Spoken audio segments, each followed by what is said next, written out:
নমস্কার, আমি শ্রাবণী। রোজকার মতো আজও আমি এসে গেছি তোমাদের গল্প শোনাতে। আমার এই চ্যানেলটিতে আমি তোমাদের রোজ নানা ধরনের ছোট গল্প শোনাই। আজকে আমি তোমাদের মোল্লা নাসিরুদ্দিনের দুটি মজার গল্প শোনাবো। মোল্লা নাসিরুদ্দিনের কথা তো আমরা সবাই জানি, তিনি একজন মজার মানুষ ছিলেন। তো তারই দুটো গল্প তোমাদের আজকে আমি শোনাবার চেষ্টা করব। তো তোমাদের প্রথমেই জানাই যে আমি একজন শারীরিক প্রতিবন্ধী। নিজের প্রতিবন্ধকতাকে ভুলে নিজের পরিচয় তৈরি করব, সেই লক্ষ্যেই তোমাদের এই গল্প শোনানোর কাজটা শুরু করেছি। এই কাজে আমি তখনই সফল হব যখন তোমরা আমাকে সাপোর্ট করবে। তো বন্ধুরা, তাই তোমাদের রিকোয়েস্ট করছি, তোমরা প্লিজ আমার বলা গল্পগুলো স্কিপ না করে গিয়ে পুরোটা শোনো। আমার চ্যানেলটা সাবস্ক্রাইব করো, ভালো লাগলে লাইক করো, কমেন্ট করো ও শেয়ার করে দাও। তো চলো তোমাদের আজকের মজার গল্পগুলো শোনানো শুরু করে দিই। সরাইখানায় কজন সৈনিকের আগমন হয়েছে।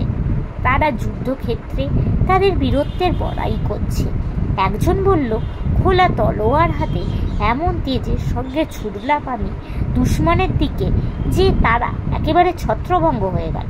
আমায় রোখে কার সাধ্য?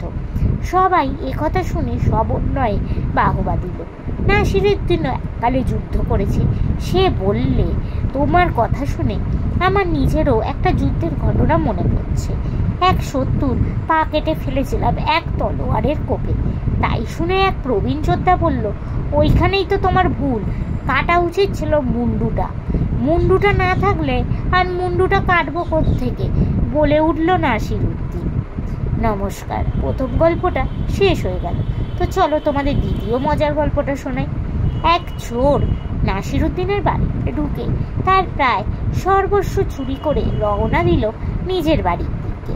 নাসিরুদ্দিন রাস্তা থেকে সব দেখে একটা কম্বল কাঁধে নিয়ে চোরের পিছু ধাওয়া করে তার বাড়িতে ঢুকে কম্বল গায়ে দিয়ে শুয়ে পড়ল মেঝেতে।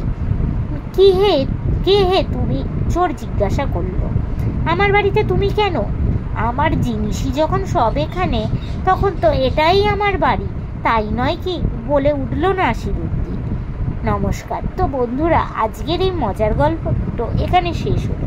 তোমাদের যদি ভালো লাগে প্লিজ একটু লাইক করে দাও, আমার চ্যানেলটা সাবস্ক্রাইব করো ও শেয়ার করো। আজকের মতো আমি চললাম, আবার কাল আমি চেষ্টা করব তোমাদের এরকমই কোনো ছোট গল্প শোনাতে। আজকের মতো টাটা।